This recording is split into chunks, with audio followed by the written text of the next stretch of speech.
बिस्मिल्लाहिर्रहमानिर्रहीम। इब्तदा रब करीम के इसम अज़ीम से जो खालिक अर्ज़ व समा है, मालिक शर्क़ व गर्ब। दरूद व सलाम शान कायनात, जान कायनात, नबी मुकर्रम हज़रत मोहम्मद मुस्तफ़ा सल्लल्लाहु अलैहि वसल्लम पर। आमिर उस्मान आदिल अपने यूट्यूब चैनल और ऑफिशियल फेसबुक पेज पर पाकिस्तान और दुनिया भर में बसने वाले सफ़ीरान वतन को सलाम अर्ज़ करता है। गुजरात का एक और सूबाई हल्का है जनाब, इसके बारे में भी बड़ी खबर है। यह हल्का सराय आलमगीर हल्का PP 27 है, गुजरात 1, और यहाँ भी बड़ी ही दिलचस्प सूरत हाल पेश आने वाली है।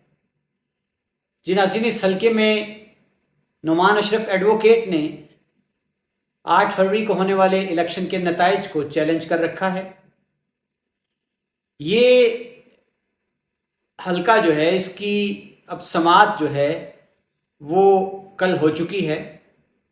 इलेक्शन ट्रिब्यूनल जो है लाहौर हाई कोर्ट के रावलपिंडी बेंच का, इसके जस्टिस वकास रऊफ़ इस केस की समाअत कर रहे हैं और इब्तदाई समाअत के बाद उन्होंने तमाम फ्रीकैन को नोटिस जारी करके 1 जुलाई को दोबारा समाअत के लिए तलब कर लिया। नाज़रीन, याद रहे कि 8 फरवरी के इलेक्शन में बड़ा घुमसान का रन पड़ा था। इस हल्के में ड्रामाई तब्दीलियां हुई थी सियासत में, जब नून लीग के साबिक उम्मीदवार सूबाई असम्बली राजा मोहम्मद असलम खान, उन्होंने रातों रात अपनी राहें टिकट ना मिलने पर नून लीग से जुदा कर ली थी और फिर चौधरी वजाहत हुसैन, चौधरी नईम रज़ा काफ लीग के जो सरकर्दा रहनुमा हैं, वो टिकट लेकर राजा असलम खान की दहलीज पर पहुंच गए। ये यकसर एक ड्रामाई तब्दीली थी, हैरान कुन मूवमेंट थी सियासी हवाले से। और उसके बाद फिर नून लीग का टिकट मलिक हनीफ अवान को चुके जारी होने पर राजा असलम खान नाराज़ हुए थे। काफ लीग ने उनको झटपट अपना उम्मीदवार बना लिया। अब काफ लीग के उम्मीदवार राजा असलम थे 8 फरवरी को, नून लीग के उम्मीदवार मलिक मोहम्मद हनीफ अवान थे, बड़े पुराने पार्लियामेंटेरियन, बड़े मजे हुए सियासतदान। एक अरसा वो भी नाराज़ रहे नून लीग से, लेकिन फिर उन्होंने रजू कर लिया और इस रजू करने के सिले में उनको इस दफ़ा सूबाई असम्बली का टिकट जारी कर दिया गया, राजा असलम खान की नाराज़गी मोल लेकर। और मद्दे मुकाबिल जो तीसरा उम्मीदवार था वो चौधरी नुमान अशरफ एडवोकेट, चौधरी मोहम्मद फ़ारूक और चौधरी मोहम्मद अरशद साबिक MPA, उनके घराने के चश्मो चिराग, उनके पास PTI का टिकट था, PTI का नाम था।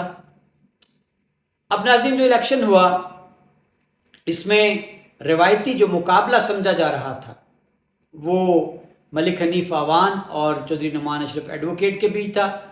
राजा असलम खान का दावा था कि उन्होंने 2018 के इलेक्शन में रिकॉर्ड वोट हासिल किए थे और कुछ हज़ार वोटों के मार्जिन से वो हारे थे। लेकिन अब की बार जनाब रास आ गई राजा असलम खान को नाराज़गी नून लीग से, और नून लीग का टिकट ना देना उनके लिए नेक शगुन साबित हुआ, क्योंकि वो MPA बन गए 8 फरवरी को हल्का PP 27 से। और नाज़रीन, यहाँ भी जिस तरह पूरे ज़िला में एक अपसेट हुआ काफ लीग के हवाले से कि 8 जो सीटें थी सूबाई असम्बली की पूरे ज़िला गुजरात में, 7 की 7 नशिस्तें काफ लीग ने जीत ली। गो कि उनके मुखालिफ उम्मीदवारों का ये कहना है कि ये जीते नहीं, इनको फार्म 47 के मुताबिक जितवाया गया है। और जितने भी उम्मीदवार हैं दीगर जमातों के, नून लीग के हों, पाकिस्तान पीपल्स पार्टी के हों, तहरीक लब्बैक के हों, PTI के हों, सबका ये दावा है कि हमारे पास फार्म 45 मौजूद हैं और फार्म 45 के मुताबिक काफ लीग के उम्मीदवार तीसरी चौथी पोजीशन पर आ रहे थे। कैसे हो गया यकसर कि उनको जितवा दिया गया। यही माजरा है जी हल्का PP 27 का। और यहाँ से राजा असलम खान MPA का हल्फ भी उठा चुके हैं, लेकिन अब चौधरी नुमान अशरफ एडवोकेट जो कि एक अरसा तगोदो में रहे और अभी तक वो खुलकर सामने नहीं आ पा रहे क्योंकि उनके ख़ानदान की मुश्किलात कम नहीं। याद रहे कि इलेक्शन से पहले चौधरी मोहम्मद अरशद को इस्लामाबाद से गिरफ्तार कर लिया गया था और काफ़ी दिन लापता रूपोश रहने के बाद چودھری محمد ارشد نے بھی ایک پریس کانفرنس کر دی تھی اور انہوں نے سیاست سے فی الحال چھٹی لینے کا، ریٹائرمنٹ کا اعلان کیا تھا۔ ان حالات میں انہوں نے الیکشن میں حصہ نہیں لیا، تو پھر ان کے بھانجے چودھری نعمان اشرف ایڈوکیٹ کو میدان میں اتارا گیا اور بڑا کڑا مقابلہ تھا، کیونکہ چودھری نعمان اشرف کو پی ٹی آئی کے باقی امیدواروں کی طرح الیکشن کمپین نہیں کرنے دی گئی، لیکن چونکہ یہ الیکشن جو تھا 8 فروری کا، اس میں ایک لہر تھی پی ٹی آئی کے حق میں، عمران خان کے امیدواروں کے حق میں، تو ان کو گو تردد بھی نہیں کرنا پڑا اس طرح کا۔ اب ناظرین، کل اس بڑے کیس کی سماعت ہو چکی ہے۔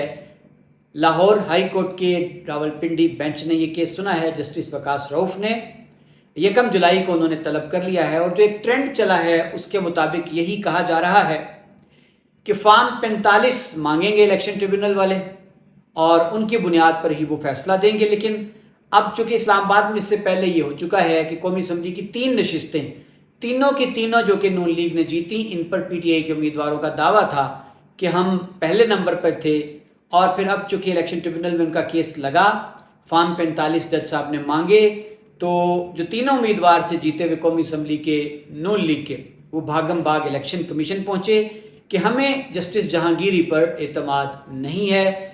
تو پھر الیکشن کمیشن نے دوبارہ فیصلہ سنا اور ان کا ٹریبیونل جو تھا، ان کا جو عدالت ہے، اس کی تبدیلی کا حکم دے دیا، لیکن اب اسلام آباد ہائی کورٹ نے اس حکم نامے کو معطل کر دیا ہے اور دوبارہ بحال کر دیا ہے جسٹس جہانگیری کے ٹریبیونل کو۔